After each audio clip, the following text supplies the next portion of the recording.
Good evening and welcome back, Poetry Lovers. It is I, ZM Wise, your faceless host, and we have two wonderful people for this month's poetry reading. We have Kristin Garth and Weasel. So tonight we are going to be reading two poems each. So we'll be going around twice, and it's going to be really fun because the first poem that we're going to read for each turn is going to be one of our earliest. We're going back to the days of juvenilia, people. So, just digging through the archives, seeing what we can concoct, and from then on, we will read those pieces, and then we will read one of our latest for each turn as well. And we are going to start off with Miss Kristin Garth. Take it away. Hi. I'm going to read first The Flame.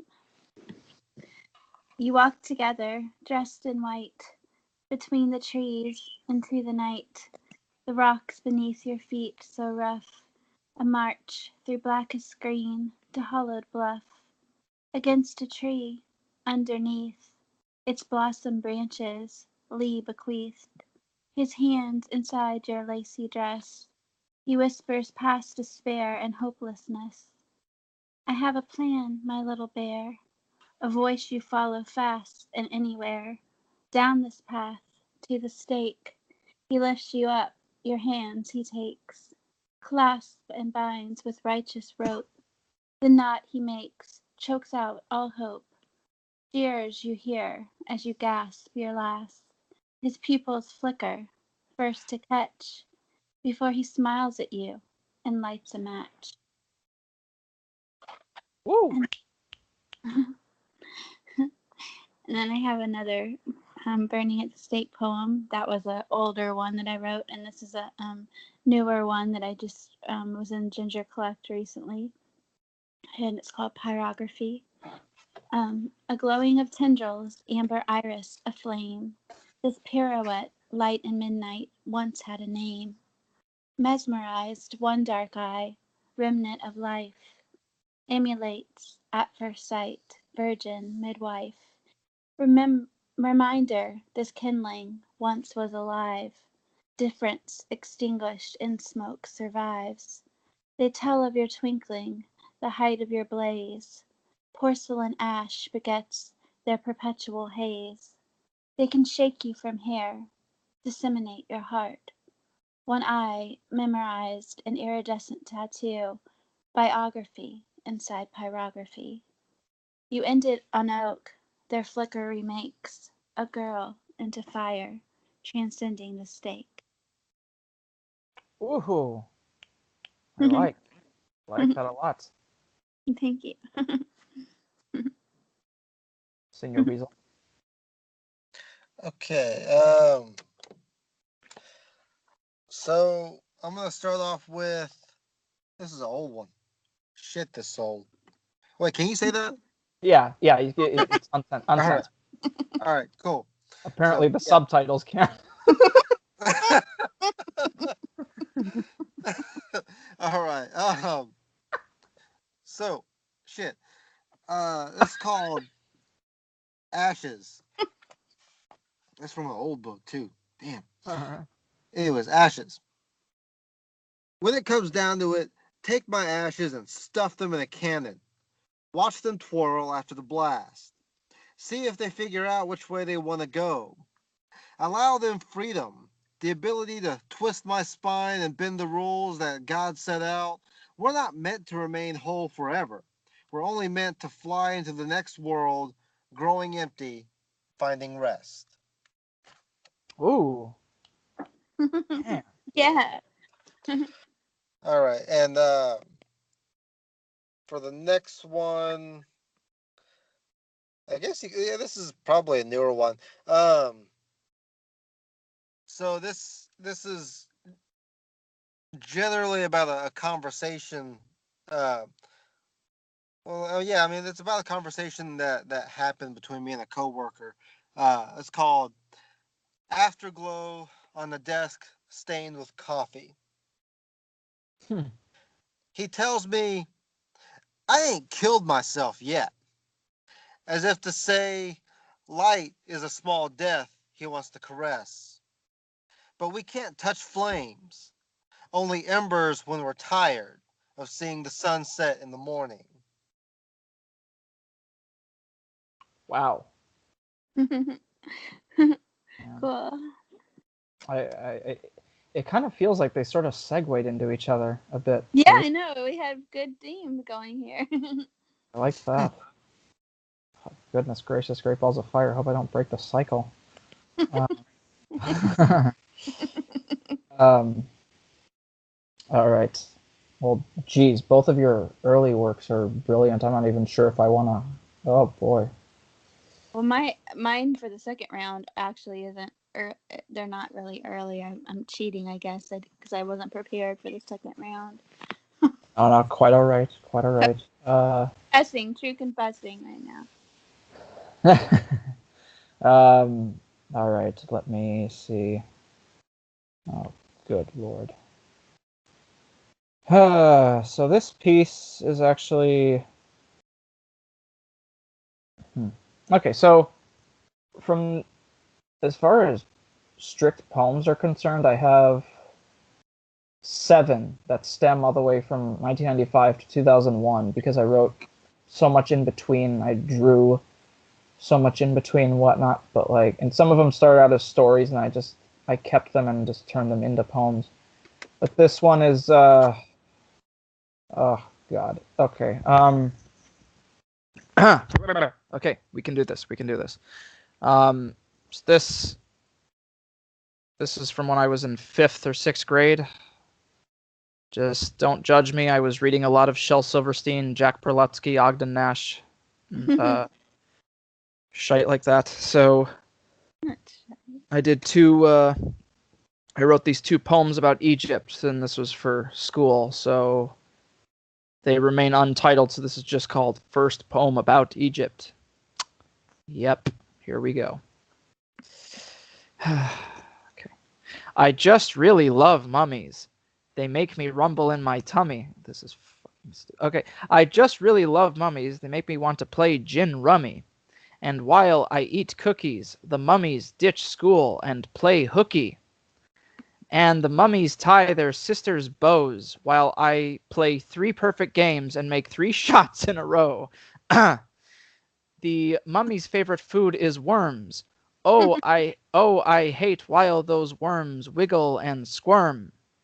And that's basically why I like mummies, but I have to go and play a good game of gin rummy. Oh my freaking goodness. I don't even wow. I don't even know what to say right now. I can't believe I No, this is a good test, This is a great test. You need to I believe you need to expose what makes you cringe and try not to cringe at what makes you cringe. So there we have it. Okay, and one of my latest pieces, this was published in an anthology last year, and it was one of many that started out as a receipt poem, but then I put this in a book of love and erotic poetry that I wrote last year, and the theme was a dark and stormy night, and I wanted to think, well, how can I incorporate it was a dark and stormy night into this? So I just placed that into the piece, and luckily it was accepted. So this is called Transcendental Numbers. It was a dark and stormy night, oh my haunters, flea-bitten mutt stuck in transcendental ruts, deafened by hordes of freaks sent by the arachnid seamstress and her handiwork, spun by randomly generated numbers. Loved her tonight, loved her last night, thought about her lunar eyes, cycling through different phases, howled at every one of them, waning through seasonal change and speaking wax poetic to her right stuff, turning left at Petty Problem Avenue, remaining vacant until a wiser heart navigates the way to gilded pastures. So, there's that one. Kristin? Okay. I'm gonna read one called Plastic Heads. All right. An armchair daddy, dead for days. A week of whispered Barbie finger plays. Assumed asleep until the smell. Her grief, that stink, just plastic heads to tell. Decay that looms, a house in hay. No human help for miles away. Her friends, they fit on fingertips. With hair that glitters, lacquered lips. Their smiles transport her, yellow bus. With voices, scripts so treacherous. And when one's bad, she's sent to bed, a flick of finger to forehead, a rolling rebel's quick brunette descent, empties a finger for a blonde instead. What lives inside her comes from what is dead, a heavy heart invents a plastic head. And that was from, it's a homage to the book and movie Tideland, Terry Gilliam. Hmm. I mentioned that before, probably. But, and let's see, what was the other one I was going to do? Oh, Wednesday. Wee witch of woe, a twilight tango tempt toward a thorny stem, betwixt canines, begets Bermuda bloom, dark petals dreamt by demons doused with flame. At stakes they pined for alabaster skin, while their own turned to ash, a punishment of Puritans. A conjure, not conception, for what burned. Arachnid baby doll in braids condemns all men. Beguile, bewitch, behead, believe, a voice of vengeance, a family friend, a sharpened knife inside an onyx sleeve. To ancestral siren summons she dares descend. They compel a mother to behead blooms, her blackest rose a daughter taught in tombs. Wow. Very nice rhythm. Thank you. Boy, I really like that one. Sir Weasel. Okay. I'm gonna read one. This this is from I think my first book, Ooh. maybe. Ooh. This is no, this is from the one that's after. It's from Ashes. I think you guys did that one actually. Ashes to burn. Well, we did. Yeah. I mean, it's still up on Amazon, so Yeah. uh, We did. so, but this is it's called Eulogy. Okay. I've spent the majority of my life wrapping barbed wire around my rib cage and praying for a day where you'd return. Kept my heart restricted because your warmth was laid into the earth too early. Desperation keeps me from dreaming. I had to teach myself to stop praying to break away from the Messiah. I stayed in the fog he created because I held on to too many faded pictures. Some of us carry our own catastrophes because there's some memories that are too forgiving to forget. So I dug a knife into my skull to pry open the third eye I've been neglecting, never wanting to believe that there's an edge to everything. Oh, dang. That was good. Lovely. And let's see. So I'm putting together sort of a kind of an anthology um, called Poets from the Underground. And Zach, I think I sent you an email on it. Um, Yes. but this is one of the pieces I plan on putting into um, that book. It's called The Grogginess of Your Voice. The grogginess of your voice slithers through my skull every morning before coffee brews, before the first drag of smoke that enters my lungs. I keep the phone pressed to my ear, sun still hiding beneath a misshaped moon. I tried to keep from. I can't read. Give me a moment. uh, that's the beauty of reading on like a small screen. You can never see it. Right. Uh, So I'll just restart from there. I tried to keep from growing, but when your roots unfurled, I plucked them like heartstrings because I couldn't let go of your pulse. Oh wow. Yes. Yes. Yeah. Definitely like that one. Good. Alrighty. So this one is almost. I guess since we're digging into the archives of work that has seen the light of day, Yes.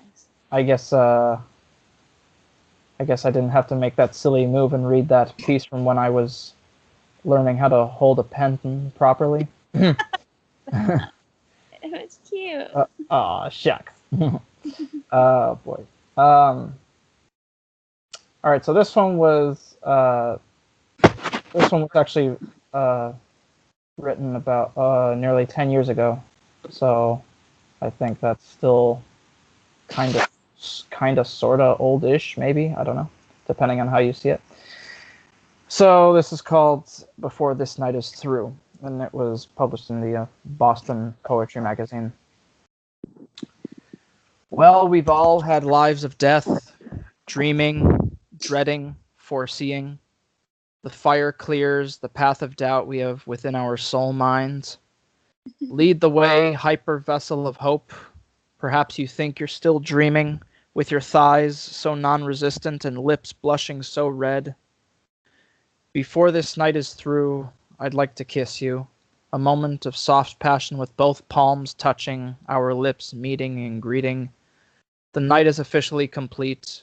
Off we descend to our silk sleep covers, naked and remaining still for some number of hours. Rewind the night into the day, like the sun that is solar, start all over. So, yep. That was nice. I like that. Thank you very much. Right, and newish piece. This one delves into mental illness, and this was published a couple of years ago, and it's called "At the Threshold of Carnal Anxiety." Falling through broken trapdoors, this oubliette lets me glimpse at the light that was promised centuries ago. Tapestries of nobility hung over the clouds of dust in an attempt to understand Nyx. I have no one to disagree with, except the cellar rats getting lost in the endless mazes of their minds. Dreams of Mount Fuji in the spring, apple blossoms falling gently to the ground. The orchard smells ripe with passion, splits open the first half of the fruit, one side, seedless and abysmal, the other, sweet with pod children. For consumption, the juice mixes well with uneven chunks of wildness. Troubadour wakes to find himself behind great stone walls with Aramaic rough drafts, mumbling monologues that no one will understand. No one is here to understand. No one bothers to understand. No one tries to understand. He is the missing link between using love as his highlight and abusing rations of sadness cravings, rushes at a rave, adrenaline junkies, party with pheromone groupies, pheromoning at lustful mistakes. If he does not give in, he will never conform. If he conforms, a piece for everyone. The only tail he chases is his own. Breaking heartthrobs in two for recreation, a sudden reaction to chemical imbalance. His fatal fix takes its toll, spinning rooms, elation to gloom. Playing the hand he was dealt, he is a natural-born joker, laughing hysterically at something that never was. What he was melts like new love. What he stiffens like forbidden love. What he is stiffens like forbidden love. Sledgehammer intervening, cracking sculpture. Time to end his ale-addled association. Rings like an alarm clock that will never explain the correct time. It was always 2 minutes early. He chants in the blood-caked corner, and repetition, and repetition, and repetition, and mantra, and mantra, and mantra. Closing his eyes to hear the sound of dreaming and moonlight people, they create at the crack of dawn and falter before the crack of the cat of nine tails. marking his calendar days to the last tremor, X's on every day he spent unraveling conquests and incoherent bouts of tears, O's on the few orgasmic occasions he spent with lukewarm liquid on his hand. He releases on no one but himself. To slumber soundly he comes, then he dreams some. Yeah. Wow, that was great. Thank you very much. I don't even want to know what the subtitles say. Probably like misconstrued half of it. I wasn't even reading because it got that. I wasn't our liver eating. Oh, okay, interesting. Oh, this is entertaining. Well, I want to thank both of you for taking the time to be a part of the February poetry reading group. We look forward to next month's reading, and we'll try to get some more people and just have them share their amazing work. And hope you two have a great rest of your February. You too. Thank you very much. Yeah, you too, man.